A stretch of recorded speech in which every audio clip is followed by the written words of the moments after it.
Agora que já fizemos a leitura do canto 1 da Divina Comédia, vamos ver a análise que Silvânia De Gaspari, professora da Universidade Federal de Santa Catarina, especialista em Dante, fez da introdução do Sumo Poema. Silvana. O canto 1 da Divina Comédia pode ser considerado o prólogo do poema. Nele, nós vamos encontrar já indicados quase todos os elementos mais importantes do texto e que serão depois desenvolvidos ao longo da narrativa de Dante. Interessante também é a gente pensar que este canto e o canto 2 são os únicos nos quais o Dante aparece no mundo dos vivos. Todos os outros 98 cantos, o poeta vai estar sempre no mundo dos mortos.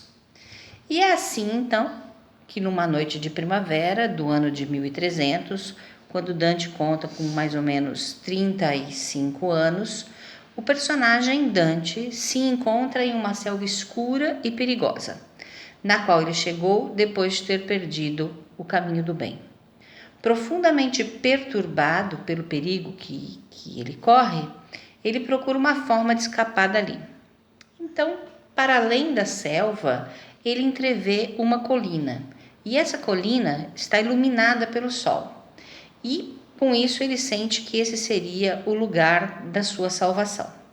Nesse momento, então, ele começa a caminhar na direção dessa colina, enchendo-se de esperança de que assim poderá encontrar novamente o caminho do bem.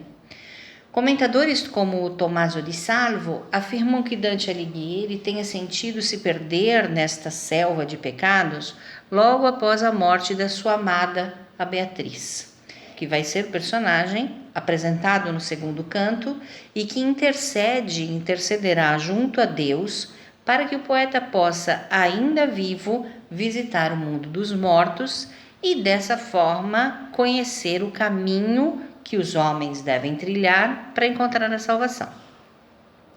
Seguindo então com a narrativa, Dante chega ao pé dessa colina, ao pé desse monte e começa a escalá-lo.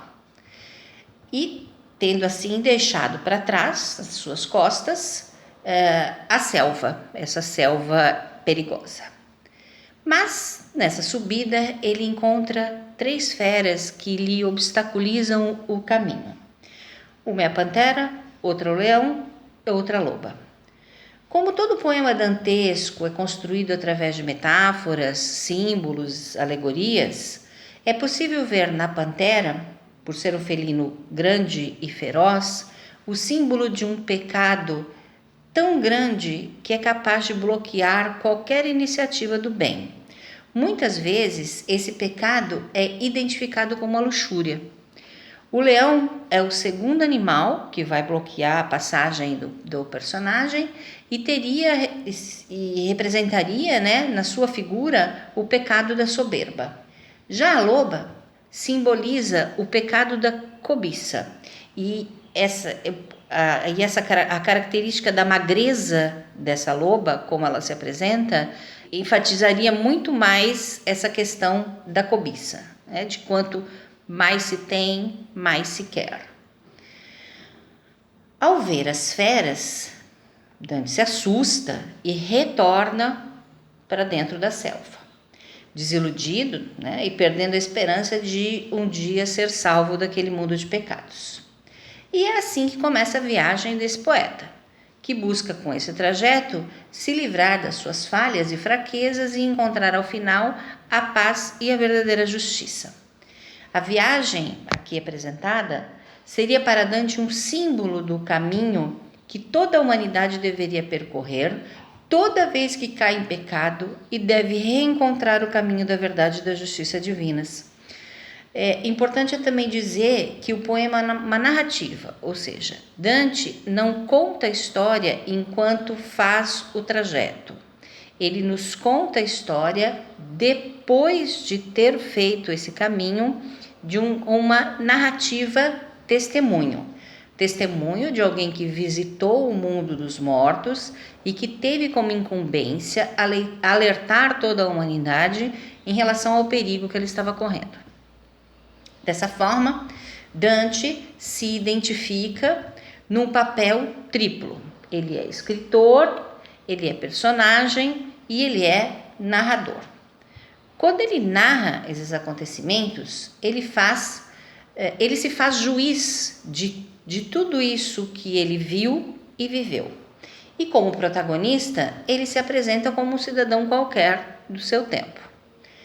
Percorrendo esse trajeto, o poeta pretende chegar ao paraíso e devolver aos homens os verdadeiros valores sobre os quais edificar a sociedade terrena, tendo como base os princípios da cidade celestial. Seguindo com a narrativa, encontramos ainda Dante que, assustado pelas três feras, volta em direção à selva. Mas, subitamente, surge um vulto que vem em sua direção. É Virgílio, ou melhor, a alma de Virgílio, o poeta latino que é idolatrado por Dante por ser ele, segundo o poeta, o maior representante da cultura clássica. Angustiado, o personagem Dante se dirige ao poeta e pede que ele o ajude.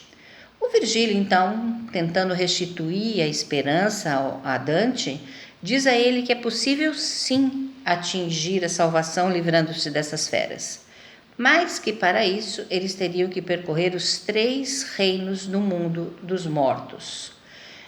O inferno, que seria o reino da perdição, o purgatório, que seria o reino da penitência, para então chegar ao paraíso, que seria o mundo da salvação, onde eles encontrariam bênçãos e a felicidade.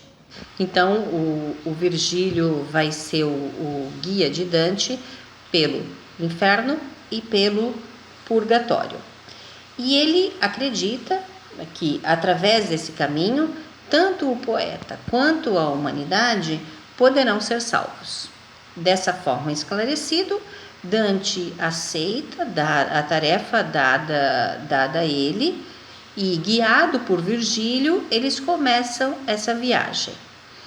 No segundo canto, vai encontrar um outro personagem muito importante para a história, que é Beatriz. Este foi apenas o primeiro canto da Divina Comédia, de Dante. Estamos começando a nossa viagem. Esperamos você para assistir nosso próximo programa com a leitura e análise do canto 2. Esse é um programa com apoio da TV Aratu, do Aratu Online, produzido e dirigido pelo jornalista Daniel Teixeira.